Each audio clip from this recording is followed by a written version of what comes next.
যে সম্পর্কটা তোমাকে ভালো থাকতে দেয় না, সেই সম্পর্কটা থেকে বের হয়ে আসাই উত্তম, আমার মতে মনে করি।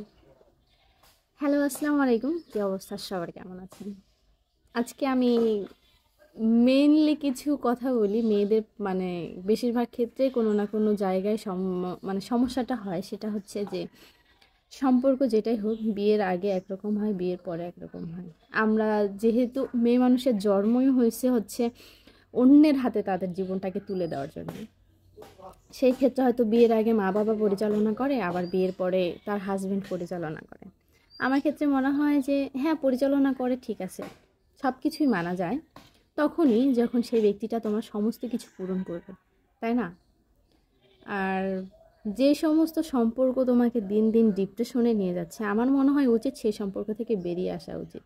মানুষ বলে না যে সমাজ কি বলবে, আমি বলি সমাজকে কেয়ার করো না, কারণ জীবনটা তোমার। তুমি যদি মরে যাও, তুমি মাটির সাথে মিশে গেলা, একদিন দুই দিন লোকে হয়তো বা কাছের দু একজন চোখের পানি ফেলবে, হয়তো আফসোস করবে, কিন্তু বিশ্বাস করো তারপরে তোমাকে ভুলে যাবে। তুমি জীবনে যাই করো না কেন, যে যেই সম্পর্কটা তোমাকে কষ্ট দিচ্ছে, হোক কোনো রিলেশন, হোক হাজব্যান্ড ওয়াইফের সম্পর্ক, বা কাছের মানুষজনের কটু কথা, সেই জায়গাগুলো থেকে বেরিয়ে আসার চেষ্টা করো। হ্যাঁ, সাময়িক সময় হয়তো মানুষজন তোমাকে কথা শোনাবে, কিন্তু বিশ্বাস করো স্বস্তিতে তো বাঁচতে পারবে। আর সবচেয়ে বড় কথা কি জানো, যে যেখানে নিজের মূল্যটুকু নাই, সেখানে ওই যে অবহেলায় পড়ে থাকা একটা মানুষ, যেরকম হয় না, কাপড় চোপড় পুরনো হয়ে গেলে সে জিনিসে আমাদের কদর থাকে না, যেখানে সেখানে পড়ে থাকে, আমরা হয়তো কখনো পা দিয়েও লাথি মারি। তো এরকম কারো পায়ের জুতো বা ওই যে লাথি খাওয়ার মতো নিজের সিচুয়েশনটা তৈরি করো না। যেখান থেকে পারো, যেভাবে পারো, নিজে ওই জায়গা থেকে বের হয়ে আসো। আর সবচেয়ে বড় কথা, মন মন যদি তোমার শক্ত থাকে, তুমি পারবা, থাকতে পারবা, তুমি করতে পারবা, এটা তোমাকে দিয়ে পসিবল। কারণ একটা মানুষ তো সব দিক থেকে পারফেক্ট হয় না, কোনো না কোনো দিক থেকে মানুষের কমতি থাকে। কেউ পড়াশোনায় ভালো হয়, কেউ নাচে ভালো হয়, কেউ গানে ভালো হয়।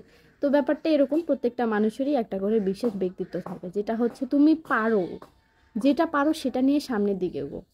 আর আমার এই কথাগুলো বলার উদ্দেশ্য একজন, আমি জানি না সে আমার ভিডিওটা দেখবে কি না, যদি দেখে থাকো, না এক্ষেত্রে যদি তুমি আমাকে প্রশ্ন করো যে হচ্ছে তুমি পারবা কি না, হ্যাঁ, আমি এই যুগের মেয়ে।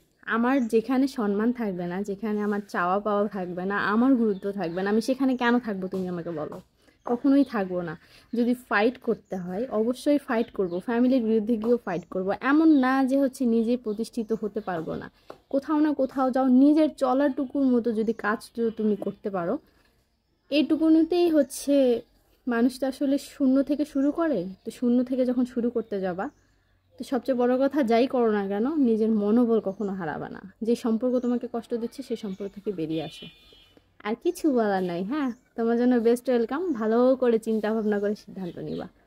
যে সব সময় সব জায়গায় পরিবারকেও পাশে পাওয়া যায় না। মনে করে মেয়ে মানুষ বিয়ে দিয়ে দিছি মানে হচ্ছে কি মাথা থেকে ঝাড়ে ফেলছি, কিন্তু এটা চিন্তা করে না যে বিয়ে দেওয়ার পরে মেয়েটা আমার খারাপ আছে, তাকে বুঝায় আমার কাছেই নিয়ে আসে রাখি।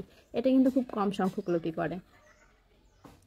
তাই বলতেছি ভাই, জীবনে যাই করো, নিজের জীবনটা শেষ হওয়ার আগে যে কয়দিন বাইচা থাকবা, নিজের ইচ্ছা মতো শান্তি করে বাঁচো। মন খুলে যেন হাসতে পারো, কারো কথা মনে করে যেন কষ্ট না হয়। তার জন্য তুমি সব কিছু করলেও সে ব্যক্তিটা যে তোমাকে কষ্ট দিচ্ছে, এই জিনিসটা যেন ফিল না হয় যে আমি তার জন্য এত কিছু করলাম, সে আমার জন্য এইটুকুনি কেন করতে পারতেছে না। বুঝছো?